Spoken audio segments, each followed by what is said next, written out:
Les personnes âgées, dans n'importe quelle classe de la société, elles ont toujours quelque chose à donner. Il y a l'expérience, veut pas, il y a l'expérience, qu'elles soient bonnes, qu'elles soient mauvaises, elles ont toujours quelque chose à dire. Il y a à gagner des deux côtés. Il y a toujours cet échange émotionnel qui rapproche beaucoup les deux générations. Parce que des fois, nous allons nous dire « Oh, c'est jeune ». Mais ce n'est pas tous les jeunes qui sont comme ça. Il ne faut pas généraliser. Il faut essayer de se comprendre. Nous, on a des choses à apprendre de vous. Puis, je pense que vous aussi, vous avez quelque chose à apprendre par rapport à une certaine expérience.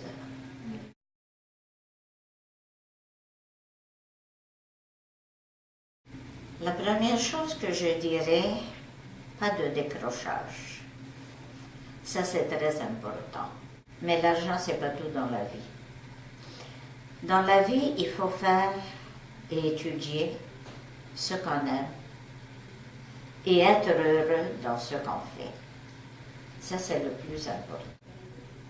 Puis, je verrai que les jeunes devraient communiquer un peu plus, pas seulement avec les personnes âgées, mais entre eux. Ils ne se parlent plus, ils se textent. Puis c'est ça qui est malheureux. Naturellement, c'est plus long de prendre le téléphone, de composer un numéro, puis de parler. Ça va beaucoup plus vite avec un courriel, mais c'est froid.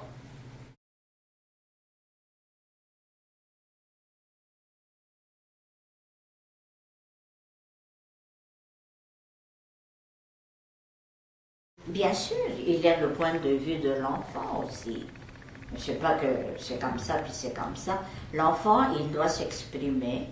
Il doit dire, bon, d'accord, dans votre temps, c'était comme ça, maintenant, ça a changé. Si moi, je le fais de la façon que vous le faites, je serai la risée de mes camarades.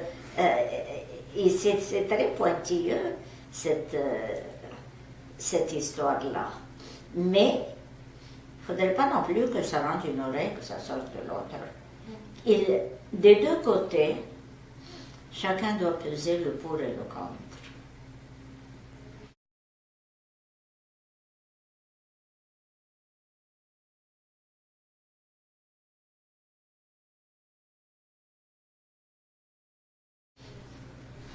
Bien, moi, ce que j'aurais voulu partager, leur donner un petit peu les principes que j'ai reçus.